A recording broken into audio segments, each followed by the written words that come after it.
Beam. நான் தமிழ்ல பேசுறேன்.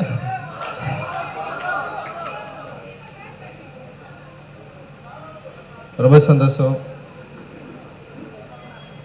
கேரளாவில் இது நான் 2வது நிகழ்வு. நான் மெட்ராஸ் முடிச்சதுக்கப்புறம் நான் ஏற்கனவே ஒரு முறை இங்கே வந்திருக்கேன். நான் ஷியாம்லால் மற்றும் நண்பர்கள் அழைச்சதன் பேரில் நான் வந்திருந்தேன்.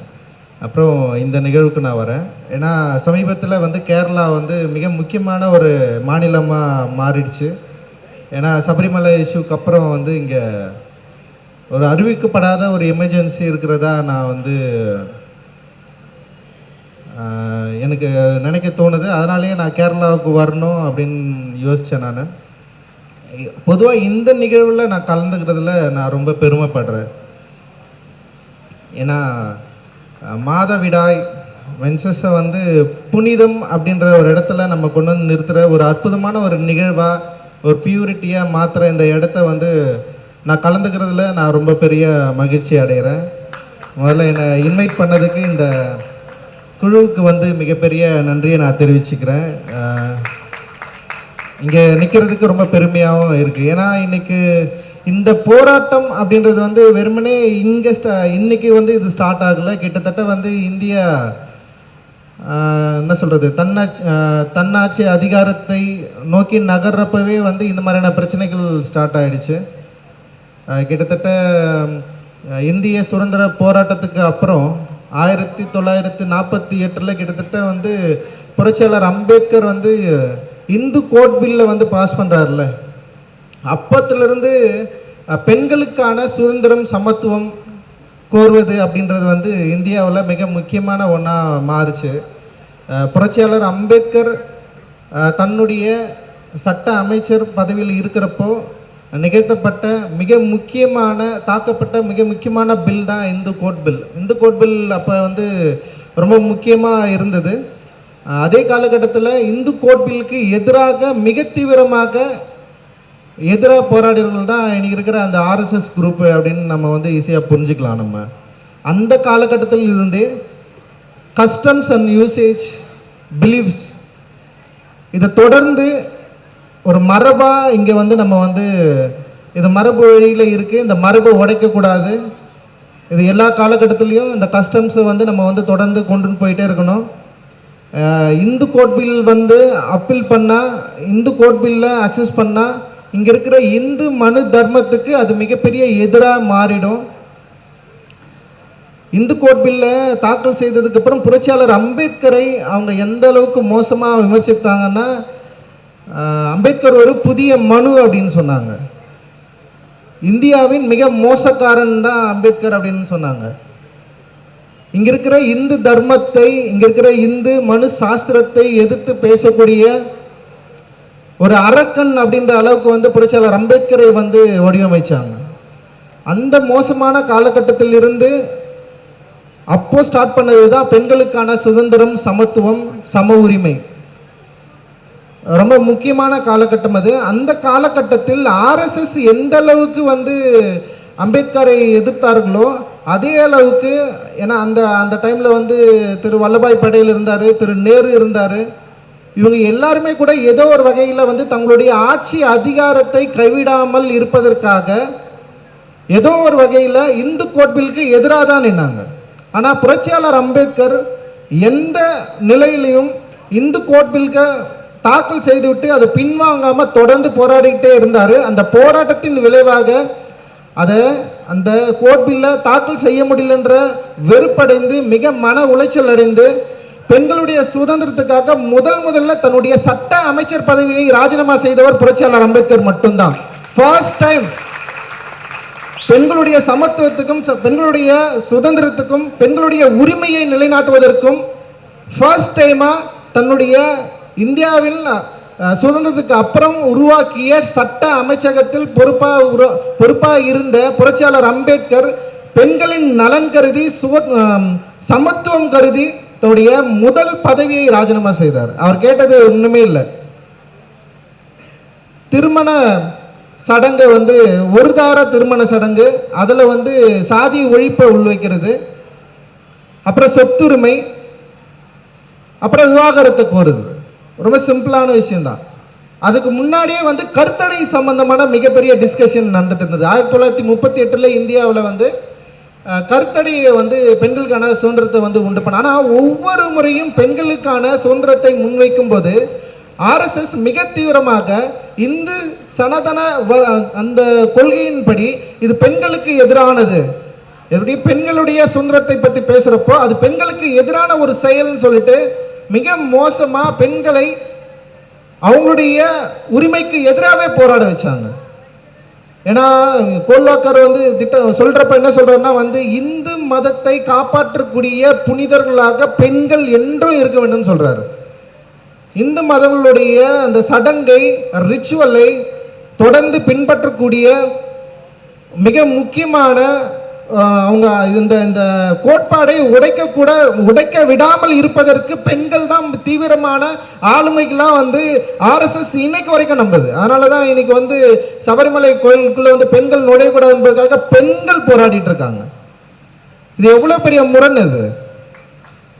இந்திய சுதந்திரம் அடைந்து கிட்டத்தட்ட டிஜிட்டல் யுகத்தை நோக்கி நகர்ந்துகிட்ட நம்ம, ஆனால் இன்னும் வந்து மென்சஸ் ஒரு பிரச்சனையாக இருக்குது. இங்கே மென்சஸின் அடிப்படையில் தீட்டு அப்படின்ற ஒரு மென்சஸ் இல்லைன்னா நம்மளாம் பிறக்கவே மாட்டோம். அப்புறம் வந்து அந்த ரத்தமே வந்து ஒரு புனிதமான ரத்தம். அது ஆக்சுவலி அதை தீட்டா மாற்றி அந்த தீட்டை பெண்கள் நம்புகிற அளவுக்கான ஒரு சடங்கை, ஒரு மத பிரச்சாரத்தை இந்து சட்டம் அவ்வளவு தெளிவாக வந்து இன்னைக்கு வந்து மக்களை வந்து பிளவுபடுத்தி பெண்களுக்கு ஆதரவான ஒரு சட்டத்தை, சுதந்திரம் கொடுக்கக்கூடிய ஒரு சட்டத்தை பெண்களை எதிர்த்து நிற்கிற அளவுக்கு வந்து இன்னைக்கு வந்து தொடர்ந்து நடத்திட்டு இருக்குன்னா அப்போ வந்து அவங்களுடைய இந்த பெரும்பான்மை சமத்துவ பெரும்பான்மை சக்தியுடைய பலத்தை நம்ம வந்து புரிஞ்சுக்கணும். ஏன்னா இன்னைக்கு வந்து அரசு வந்து திட்டவட்டமாக இங்கே இருக்கிற அரசு இந்த சட்டத்தை ஏற்றுக்கொள்ளுது, இங்கே இருக்கிற நீதிமன்றம் இங்கே ஏற்றுக்கொள்ளுது. அப்போ நீதிமன்றம் அரசு சொல்லியும் கேட்காம ஒரு பிரிவினர் இந்த சமூகத்தில் இருப்பாங்க. அவங்க வந்து பெரும்பான்மை பலத்தோடு இருந்து இங்கே இருக்கிற நம்பிக்கை, அதாவது இங்கே இருக்கிற நம்பிக்கை என்பது என்ன, இப்போ கான்ஸ்டியூஷன் பற்றி இவர் பேசினார் காட்டினாங்கல்ல, இப்போ அந்த கான்ஸ்டியூஷனை மதிக்காம இங்கே இருக்கிற அரசு சொல்கிற கொள்கை கோட்பாடுகளை மதிக்காம ஒருவரால் ஒரு கோயிலுக்குள்ள நுழைய முடியாதுன்னு உங்களால் சொல்ல முடியும்னா இது எவ்வளோ பெரிய முரண் இது. இந்த டிஜிட்டல் உலகத்திலையும் நம்ம எதை நோக்கி நகர போகிறோம்? ஏன் இன்னும் வந்து சாதியும் மதமும் வர்க்கமும் இங்கே இருக்கிற பெண்களுக்கான சம உரிமையும் இன்னைக்கும் நம்ம வந்து கோருவதற்கு இவ்வளவு போராட வேண்டியது? இவ்வளவு போராடியும் நமக்கு கிடைக்காதது. போராட்டமே நடத்தாமல் 10% வந்து பொருளாதார அளவில் ஒரு இடஒதுக்கீடு வாங்கிட்டான். இன்னைக்கு போராடவே இல்லை. எங்கே போய் போராடினாங்க? ஃபார்வர்ட் காஸ்ட் வந்து எங்கே போய் போராடிச்சு, எங்கே போய் நின்றுச்சு, எந்த தெருவில் நின்னாங்க அவங்க? ஆனால் ரொம்ப ஈஸியாக பாராளுமன்றத்தில் வந்து தாக்கல் செய்யப்படுது.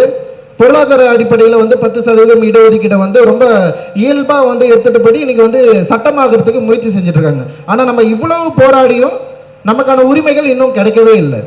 அப்போ பெண்கள் என்பவர்கள் தொடர்ந்து இந்த சமூகத்தில் என்னவா இருக்கணும்? யார் டிசைட் பண்ணுறது?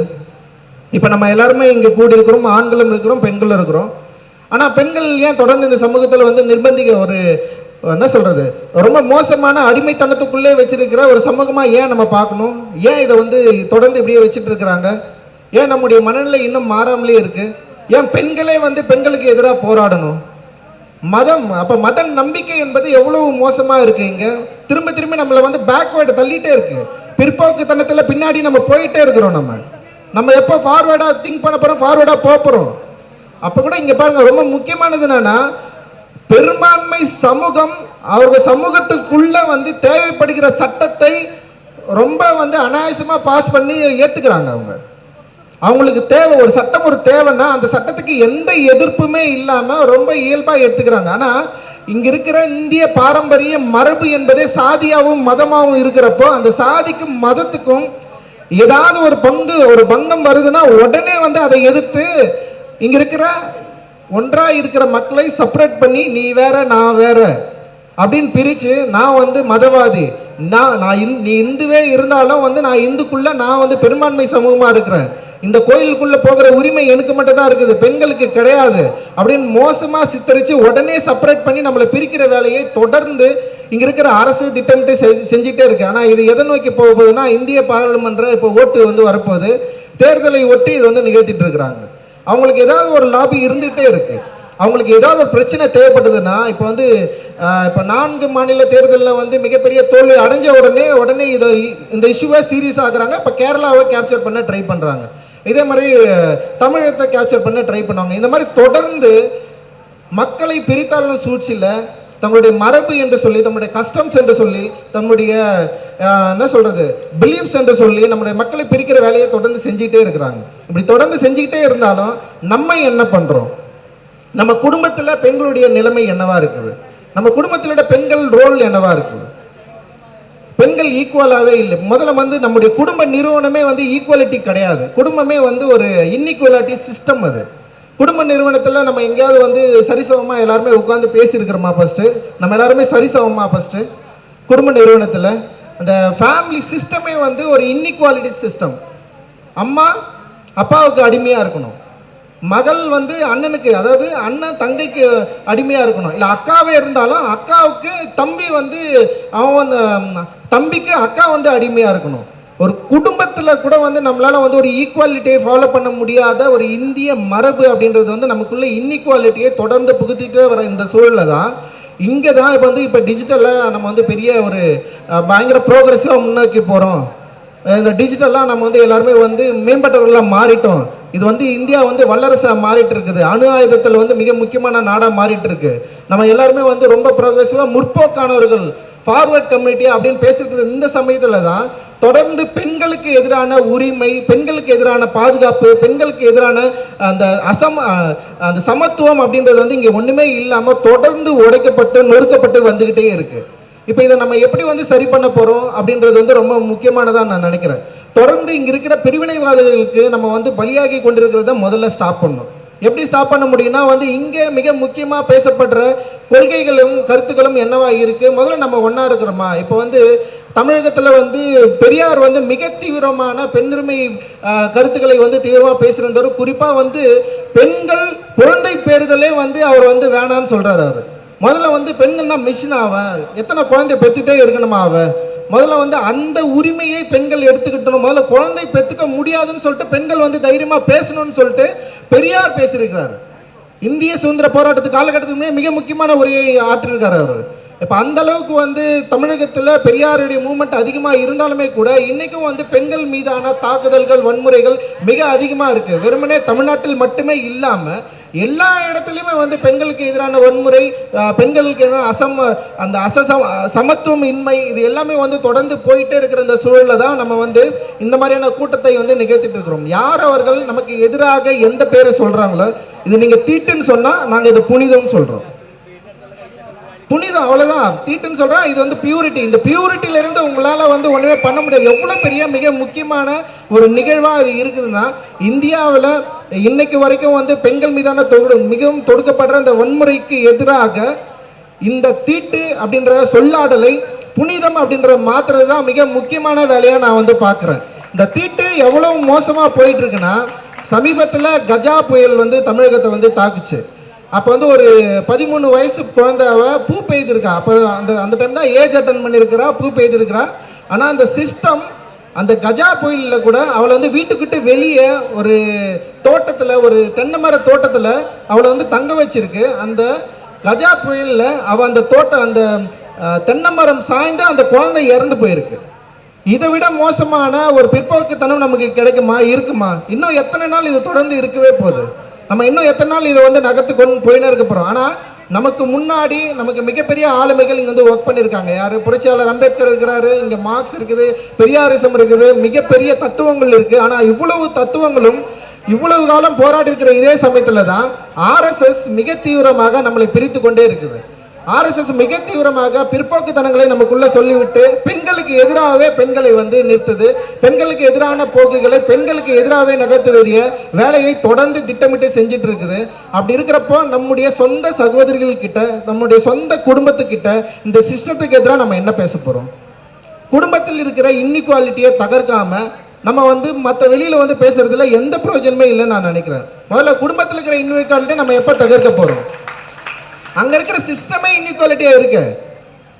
அங்கே வந்து அப்பா அம்மா ஈக்குவலாக இல்லையே, அங்கே அண்ணன் தம்பி ஈக்குவலாக இல்லை, தம்பி வந்து என்னதான் அறிவுடனா இருந்தாலும் அண்ணன் வந்து அவர் அதிகாரம் என்பது அண்ணனா இருக்கிறான். தம்பி சொல்றத அண்ணன் வந்து ஏத்துக்க மாட்டான். அண்ணன் தப்பா சொன்னா கூட தம்பி ஏத்துக்கணும். அம்மா சொல்லுவாங்க, இல்ல அப்பா சொல்ல, டேய் அண்ணன் சொல்றான்டா ஏத்துக்கடா, இதே அக்கா சொல்றாடா நீ ஏத்துக்கடான்னு சொல்லுவானா? அக்கா வந்து என்னதான் அறிவா சொன்னாலும் வந்து தம்பி ஒரு ஆண் அப்படின்ற ஒரு தன்மை வந்து அக்கா என்னதான் கரெக்டா சொன்னாலும் தம்பி சொல்றது வந்து அங்க அதிகாரமா மாறுது. அப்போ இந்த இன்இக்வாலிட்டி சிஸ்டத்தை குடும்பத்தில் இருக்கிறத நம்ம முதல்ல உழைக்க வேண்டிய ப்ராக்டிஸை நம்ம வந்து ஸ்டார்ட் பண்ணணும். அந்த ப்ராக்டிஸை எப்படி ஸ்டார்ட் பண்ண போகிறோம்? முதல்ல நம்ம என்னைக்காவது வந்து உரையாடி இருக்கிறோமா? இன்றைக்கி நம்ம எல்லாருமே இங்கே வந்து பேசுகிறோம், இவ்வளோ பேர் நம்ம இருக்கிறோம். முதல்ல நம்ம குழந்தைகிட்ட, நம்முடைய கணவன் கிட்ட, நம்முடைய மனைவி கிட்ட, நம்முடைய மகள்கள் கிட்ட, அண்ணன் கிட்ட, அன்னிக்கிட்ட, தங்கச்சி கிட்ட, பல்வேறு உறவுமுறைகள் கிட்ட என்னைக்காவது உட்காந்து இந்த பிரச்சனைகளை பற்றி நம்ம பேசியிருக்கிறோமா?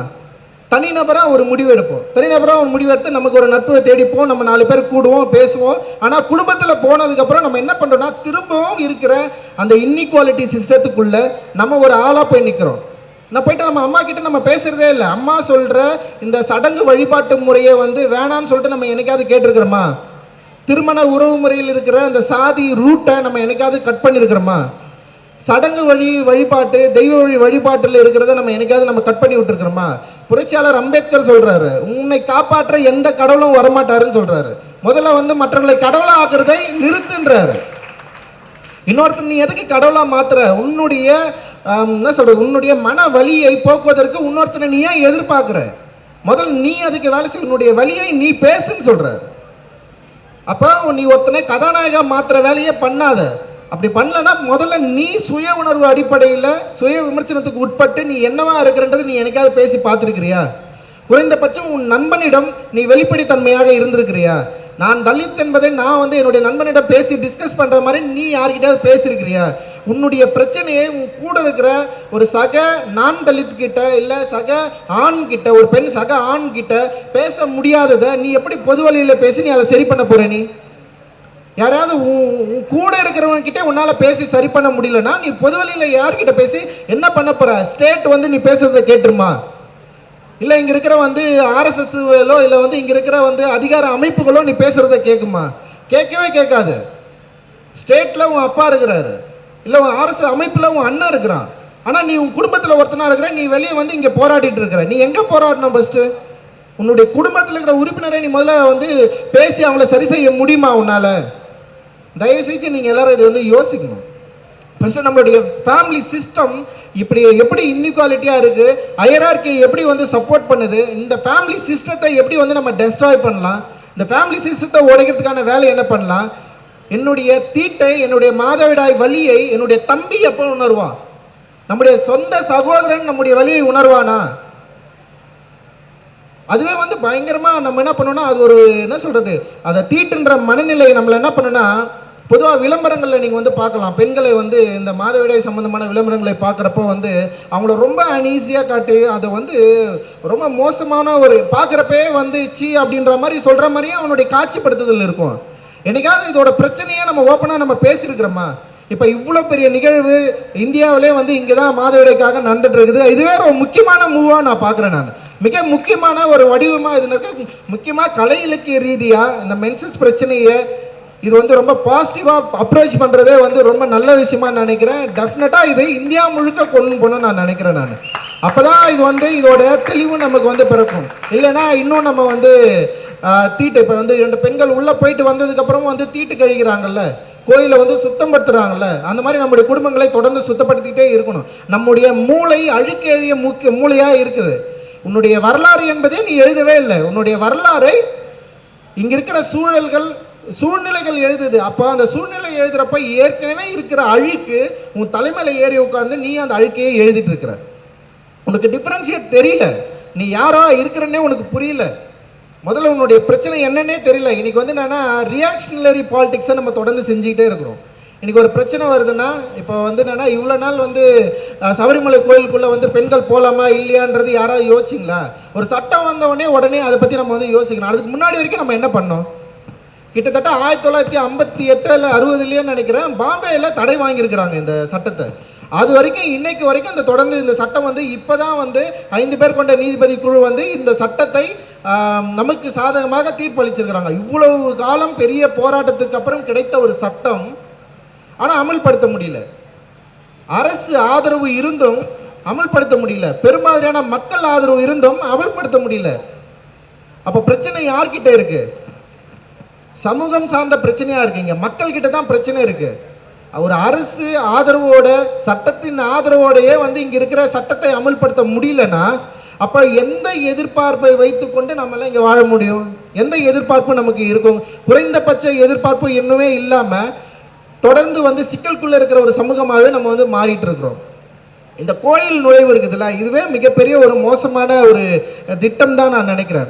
ஏன்னா அம்பேத்கர் என்னன்னா கோயில் நுழைவு போராட்டம் ஆரம்பிக்கிறாரு. ஆரம்பிச்சதுக்கப்புறம் அந்த திட்டம் வேணான்னு வெளியே வராரு.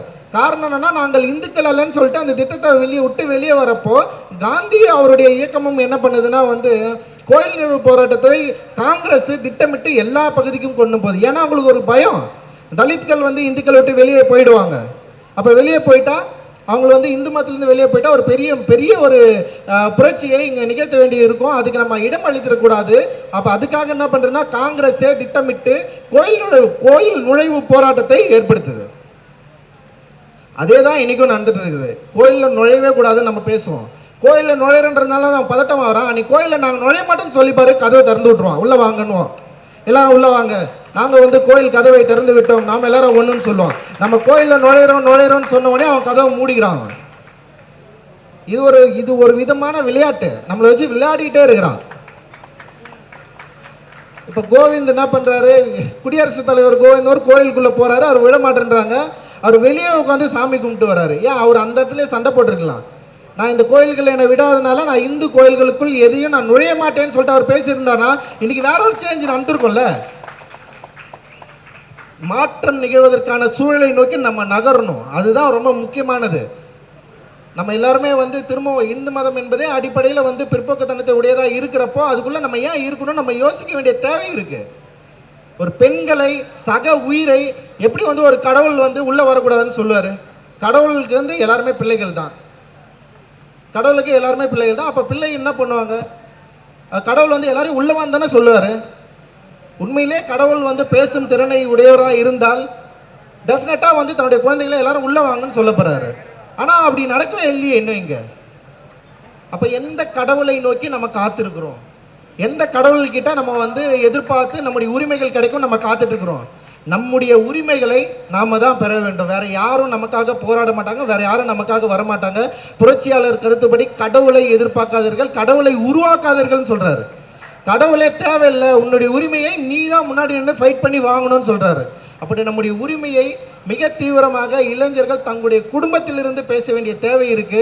இந்த இடத்துலேருந்து நகர்ந்து வெளியே போகிறப்போ இந்த குடும்பம், அந்த இன்இக்வாலிட்டி சிஸ்டம், குடும்பம் அப்படின்ற ஒரு சிஸ்டத்துக்குள்ளே இருக்கிற இன்இக்வாலிட்டியை, ஹைரார்க்கியை உடைக்கிறதுக்கு நம்ம என்ன பண்ணலாம் அப்படின்ற ரொம்ப திட்டமிட்டு வேலை செய்ய வேண்டிய தேவை இருக்குது. வெறுமனே இன்டலெக்சுவலாக இல்லை அறிவுஜீவியாக படித்ததுக்கப்புறம் ரோட்டில் போராடுறது மூலமாக எந்த மாற்றமும் நிகழ்த்த முடியாது. போராட்டம் வெறுமனே கவன திசை திருப்பு மட்டும்தான். ஒரு அட்டென்ஷனை கிரியேட் பண்ணும். இவ்வளோ பேர் போராடுறாங்க, இவ்வளோ பேர் நிற்கிறாங்க, இவ்வளோ பேர் பேசுகிறாங்கன்னு சொல்லிட்டு. ஆனால் சேஞ்ச் எங்கே வரும்? நீ பேசுவதன் மூலமாக தான் சேஞ்ச் வரும், உரையாடல் மூலமாக தான் சேஞ்ச் வரும். நீ போ, உன்னுடைய வீட்டில் போ, உன்னுடைய நண்பன் கிட்ட பேசு, உன்னுடைய தங்கை கிட்ட பேசு, உன் தங்கை தங்கை அண்ணன் கிட்ட போய் பேசு, உன்னுடைய மென்சஸ் பிரச்சனை பற்றி நீ பேசு. இவ்வளோ பிரச்சனை இருக்கு. எப்படி ஒரு குடும்பத்துக்குள்ள எல்லாருமே ஒன்றா இருக்கிறோமோ அதே மாதிரி ஒரு கோயிலுக்குள்ளே எல்லாரும் ஒன்றா இருக்கணும்னு நம்ம பேச வேண்டிய தேவை இருக்குது. இந்த தேவைகளை புரிந்து கொண்டு நம்ம வேலையை செய்ய வேண்டிய நிலைமை இருக்கு. ஏன்னா இன்னைக்கு திரைப்படங்கள் மிக முக்கியமாக பெண்களை ஒரு கதாநாயக தன்மையோடு முன்னிறுத்தி எடுக்க வேண்டிய ஒரு காலகட்டம் வந்துருச்சு. இதுக்கப்புறம் பெண்களை ரொம்ப மோசமாக சித்தரிக்கிற காட்சிகளை வைக்க முடியாது. ஏன்னா நிறைய இளைஞர்கள் இன்னைக்கு ப்ரோக்ரெசிவாக ஒர்க் பண்ண ஆரம்பிச்சிட்டாங்க. அப்போ நம்ம எல்லா தளங்களிலும் வேலை செய்ய வேண்டியது இருக்குது. கலை, இலக்கியம், சினிமா, குடும்பம், சமூகம், அரசியல் அப்படின்னு எல்லா தளங்களிலும் பெண்களுடைய முன்னேற்றத்தை பற்றியும் சுதந்திரத்தை பற்றியும் நம்ம பேச வேண்டியது இருக்குது. ஏன் அதே நேரத்தில் சாதியோடைய அந்த பிரச்சனை பற்றியும் பேச வேண்டியது இருக்குது, வர்க்க பிரச்சனை பற்றி பேச வேண்டியது இருக்குது. இந்த மூலங்களை புரிந்து கொள்ளாமல் நம்மளால் ப்ரோக்ரெசிவாக முன்னோக்கி நகரவே முடியாது அப்படின்றது தான் என்னுடைய தீர்மானம். சாதி தான் இது எல்லாத்துக்கும் மிக முக்கியமான காரணமாக இருக்குது. சாதி தான் இன்இக்வாலிட்டியை மிக முக்கியமான வடிவமாக இருக்குது.